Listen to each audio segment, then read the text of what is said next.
رشوت کے پیسے کہاں خرچ کریں؟ دیکھیں، پہلی بات تو یہ کہ رشوت کے پیسے لے لیے ہیں تو جن کے لیے ہیں اگر ان کے بارے میں معلوم ہو تو ان کو واپس پہنچانا واجب ہے، اور ان سے معافی بھی طلب کرنی ہوگی، پھر اللہ تعالیٰ کی بارگاہ میں توبہ کرنی ہوگی۔ لیکن اگر آپ کو پتہ نہیں کہ کس سے رشوت لی تھی، یا معلوم ہے لیکن اب وہ شخص مل نہیں رہا، غائب ہو گیا ہے، جیسے بعض لوگ علاقے چھوڑ کے چلے جاتے ہیں، تو ایسی صورت میں ان نامعلوم مالکوں کی طرف سے اس پیسے کو بغیر ثواب کی نیت کے صدقہ کرنا واجب ہے۔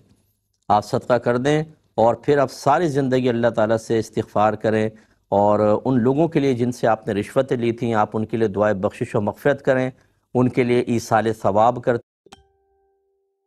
میرا ثواب ان کو بھی پہنچ جائے۔ اور تیسرا، ان کے لیے کوئی ثواب جاریہ کریں، کیونکہ جو آپ نے رشوتیں لی ہیں یہ لازم ایسا ہوگا، اللہ نے اپنے ذمہ کرم پر رکھ لیا ہے، اس کے بغیر اللہ بخشے گا ہی نہیں، کیونکہ اللہ نے اپنے ذمہ کرم پر لے لیا ہے کہ وہ ظالم سے مظلوم کو اس کا حق ضرور دلوائے گا۔ تو بروز قیامت آپ کھڑے ہوں گے، اور جتنوں سے آپ نے رشوت لی ہے سب وہ کھڑے ہوں گے اور آپ سے مطالبہ کر رہے ہوں گے کہ ہمیں ہمارا حق دیا جائے۔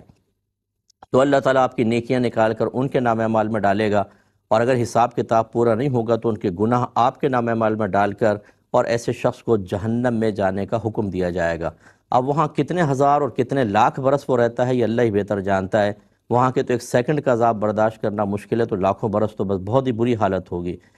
لیکن جب آپ اس طرح کریں گے کہ آپ نے جن سے پیسہ کھایا ہے، سود کا کھا لیا، رشوت یا حق دبا لیا، اور ادا کرنے کا موقع نہ ملا، تو پہلے تو یہی ہے کہ آپ نے اس کو صدقہ کرنا ہے بغیر ثواب کی نیت کے، اور توبہ کریں، اور پھر یہ جو میں نے اعمال بتائے یہ کرتے رہیں، تو ہو سکتا ہے کہ جب بروز قیامت وہ شخص آئے اور آپ نے اتنی اس کے لیے دعائیں کی جس سے اس کے درجے بلند ہوئے، آپ نے اس کے لیے اس کو ایصال ثواب کیا، اس کے علاوہ ثواب جاریہ کیا جس کو اس کو قبر میں انعام ملتا رہا، تو ہو سکتا ہے وہ فوراً آپ سے بروز قیامت راضی ہو جائے اور اپنا حق چھوڑ دے، جس کی مجھے قوی امید ہے۔ تو آپ ایسا کر سکتے ہیں۔